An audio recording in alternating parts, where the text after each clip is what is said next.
Okay, watch this. Bang. And one more hit. And then it will... it's like a clay pigeon, and it explodes. Right. We know nothing else about this video, and what a start. White sands, probably a military I'm shell or imagining it something. must have been. Yeah. Oh, Lord. Here's what I was saying earlier, how these clusters, they'll begin to multiply as, for some reason, as we progress in the 90s. Yeah, it reminds me of the fact that each year the crop circle phenomena, the legitimate ones, get more sophisticated, and here we're seeing higher proliferations of numbers in the same general area of Mexico as the phenomena becomes more recognized and recorded. Yeah, maybe they're spawning or something. Yeah, right. Hey, how do they get new UFOs? We do not know, folks. Sao Paulo? Yeah, this seems to be a television cameraman. Right. Again, similar to the Mexico ones. Mm-hmm. So, got a close-up here. I'm sure the original copy must be much better. Sure. This seems to be through several generations. Very grainy, yeah.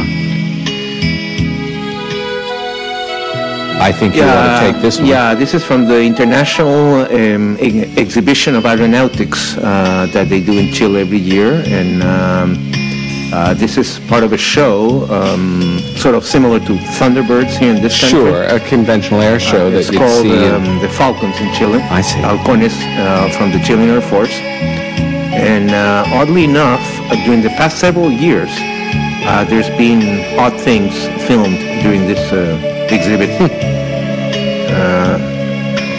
I think this one goes very fast. Yeah, there it was.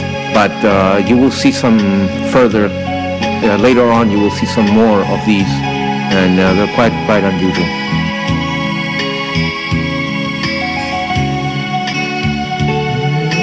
Negative. Yeah. And there we see it again, coming up laterally through the screen, disappearing stays right there. Yep. In order to see the object better. Yeah. Okay, and off we go to Israel here. Oh yeah. Yeah, I was wondering about this. Again, these cases from Israel, I'm not that familiar. This seems to be something that landed almost. It does indeed. And very close to the ground. Again, if you're listening or you go back to the initial track, you will hear some rather excited voices. In Hebrew. Yeah, there has been a lot of UFO activity in Israel, and again, Israel was not like Mexico. Was not famous in the 60s or 70s, or even in the 80s. I think it was around 1987 with a famous landing on a beach in Haifa, and on a beach near Haifa, something that where the activity started in Israel, and it's picked up on the last decade. That's right, and you'll notice at the end of the credits at each one of these tapes the name Barry Shamish. Well, he's an ufologist from Israel. And we, right now, if you want to get an idea of what is going on in Israel relative to UFOs and UFO research, there's a very good website called UFO Research in Israel. And you can find that on the links page of ufocity.com, and that's Barry's site. He's the main ufologist from Israel. And of course, Mike goes very often to Israel too, and that's why he's collected, I guess, all these tapes. Yeah, it seems like a very nice guy. We've been in some correspondence, and he writes not just on contemporary UFOs, and he has a terrific... some biblical and stuff like that, too, historical, right? Yeah, I never met him, but I've seen he wrote for Fate magazine too, and for various publications. And right now, Israel is experiencing, well, right now being when we're talking, which is summer of 1999, a tremendous resurgence of triangles again flying over their territory. Well, we're not over Israel now, but we sure have another one of those enigmatic white dots moving along. Yep. Let's pan in there if we can, Mr. Photographer. And again, rather pastoral scene. I don't know what comes in black and white, the video here, but... yeah, it's kind of unusual, actually. Whoa. Maybe the transference of different codes sometimes, or... Exactly. We don't know. We don't know. A lot of this original footage, we don't know the pedigree on. Like I said, I know Mike Hesseman is very thorough, but you get what you get, you know, and sometimes you get a third generation or something. It's true. And that's the best you can get. Yep. Just remember we saw the previous Volcanic, episode, I know volcanic, and very, very similar. almost in the dead center there.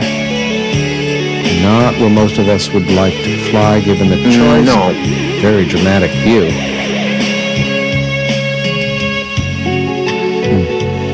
It's almost identical to the one that we saw earlier. Yeah, very much the same dynamic, coming in for a look, or that would be the impression that we get, and then heading off on its way again. Now we move to Jerusalem.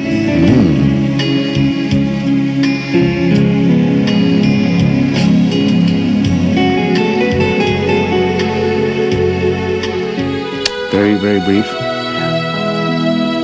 Back to Quito.